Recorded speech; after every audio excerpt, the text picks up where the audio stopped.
and becoming these criminals. He was the former president of the New York Federal Reserve, and now he's our Treasury Secretary.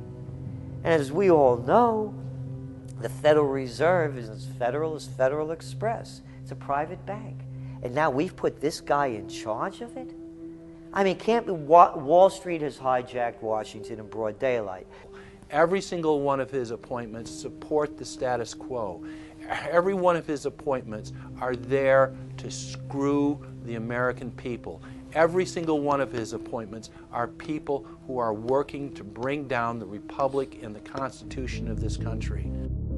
Secretary of the Treasury, Timothy Geithner, Bilderberg Group and Trilateral Commission member. Secretary of State, Hillary Clinton, is a Bilderberg and CFR member. She is also married to Trilateral Commission member William Jefferson Clinton. Ambassador to the United Nations, Susan Rice, Trilateral Commission. National Security Advisor General James L. Jones, Bilderberg, Trilateral Commission, and CFR.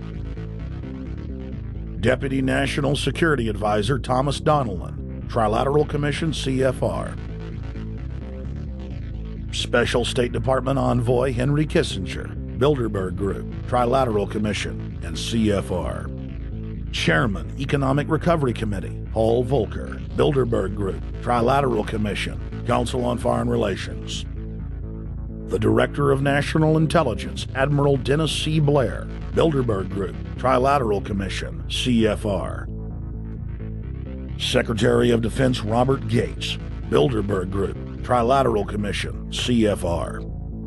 Deputy Secretary of State James Steinberg, Bilderberg Group, Trilateral Commission, CFR. State Department Special Envoy Richard Haass, Bilderberg Group, Trilateral Commission, and President of the CFR. Obama Presidential Advisor Alan Greenspan, Bilderberg Group, Trilateral Commission, CFR. State Department Special Envoy Richard C. Holbrooke, Bilderberg, Trilateral, CFR. And the list goes on and on. Even if Barack Obama were the most wonderful person in the world, he was groomed and brought to power by the global elite to carry out their agenda. Humanity must look past Obama and realize that presidents come and go, but the shadow government and their program of global enslavement continues. How could people be so stupid and gullible to believe a bunch of political people? So people who voted for Obama were trying to express, I think, first of all, something worthwhile. The hatred for Bush, Cheney, the neocons, the desire to punish the Republicans for their adventures, their police state, and their economic depression. The second question was on the economy. People felt that Bush was selling them down the river into a world depression. He is, of course, the new Herbert Hoover in that regard, so they were trying to get something different from that. The tragedy, of course, is, and this is really why Obama was groomed and prepared over a period of almost 30 years now, that Obama is there to frustrate and to deceive all of those hopes. Obama is a cruel hoax. He's a bogus sham. He's an absolute denial of everything that you'd expect from an American president. It is very disturbing to see well-meaning people falling for high-tech propaganda over and over again. It happened after 9/11. The American people en masse were swept into a mob psychology, irrationally throwing their common sense to the wind and doing whatever the administration told them to. The general public eventually caught on to the fact that George W. Bush was a deceitful thug and that the economy was in freefall. In the midst of it all, Barack Obama was there, speaking out against the abuse of the people at the hands of the establishment. With the election of Barack Obama, the world rejoiced that the United States was no longer in the hands of madmen. But unfortunately for humanity, this was another vicious fraud. I want to like the guy. He speaks gently, he's intelligent, he seems to be a man of peace. He is just as charismatic as they come. But you know what? Is that a tree is really, really measured by the quality of its fruit.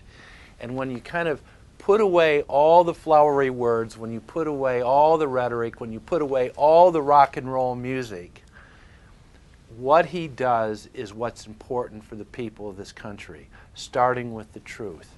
Obama is notoriously a liar. He promised that he would get out of Iraq, I think within 16 months at some point. We had Samantha Power telling the Scotsman that he wouldn't be bound by those promises, and sure enough, he's now not going to be bound by those promises. Obama pledged in hundreds of speeches and interviews that within 6 months of being elected, he was going to bring our troops home from Iraq. But after he was inaugurated, the story changed. Now he said that they would look at bringing some of the troops home in 16 months. 2 weeks later, his story had changed again. Now the administration would look at bringing the troops home in 23 months. Well, Obama's already fudging. He's fudged since day one in this election, where he first said we're getting out. Well, now it's a timetable, and now it's da-da-da, because they're getting to him. They're understanding that, and he ain't going to be able to get him out because people more powerful than him got us in. When he first ran, remember, he was going to take the troops out. I get in there, troops come home. Day one. There is no military solution in Iraq, and there never was. I will begin to remove our troops from Iraq immediately. And then that went to 16 months. And now he's going to add, they're saying, another 30,000 or more troops to Afghanistan. Next, he sent 30,000 more Marines to Afghanistan, doubling the total number of forces in the crosshairs. Barack then announced that he was going to move missile systems into Eastern Europe to encircle Russia. But after all, what should we expect after he kept Bush's Secretary of Defense Robert Gates? The outcome of this policy is if you're constantly meddling near the Russian borders with these fascist creeps, IMF, NATO agents like Yushchenko of Ukraine or Saakashvili or Georgia, or these Kaczynski twins in Poland, or various collections of people in Latvia, Lithuania, Estonia, you're tied to these gangsters, and if they decide to start a war, that rapidly escalates into thermonuclear World War III. This is worse than the neocons. Bush and Cheney never got as far as Brzezinski, Soros, and the other people running Obama. Barack Obama swore that he would vote to repeal the Patriot Act, but then he voted for its reauthorization. Obama decried the Bush administration's illegal warrantless wiretapping of the American people. Then he voted to legalize it. Obama pledged that he would filibuster any attempt to give retroactive immunity to the telephone companies, the telecom companies, except he then turned around and voted for that bill. Most people don't know, for example, that he voted to reinstate the Patriot Act and more government wiretapping. Candidate Obama told desperate factory workers in speech after speech that he was going to renegotiate NAFTA and GATT to make it more fair for American workers. It is absolutely true that NAFTA was a mistake. But then his campaign was caught sending out memos to top corporate leaders, telling them not to worry and that it was just campaign rhetoric. We had Obama saying, I'm against free trade. I don't like NAFTA and all those free trade sellouts. We had Austin Goolsbee going to the Canadian diplomats and saying, don't mind him. He's just popping off. That's just election era rhetoric. Doesn't mean anything. Presidential candidate Barack Obama was publicly criticizing the North American Free Trade Agreement in a bid for votes, but privately telling Canadian officials not to worry about it. He said that he was going to bring us peace in the Middle East. He said that he was going to bring us transparency and a balanced economy. He said that he was going to not have lobbyists. He said he was going to clean up government. He said he was going to work for the environment. And point by point by point, within the first month of his inauguration, he has lied and deceived and cheated the American people. The people of the United States and the world were filled with hope that Obama was the real deal when in his first week in office he signed an executive order supposedly closing Guantanamo Bay and other secret prisons.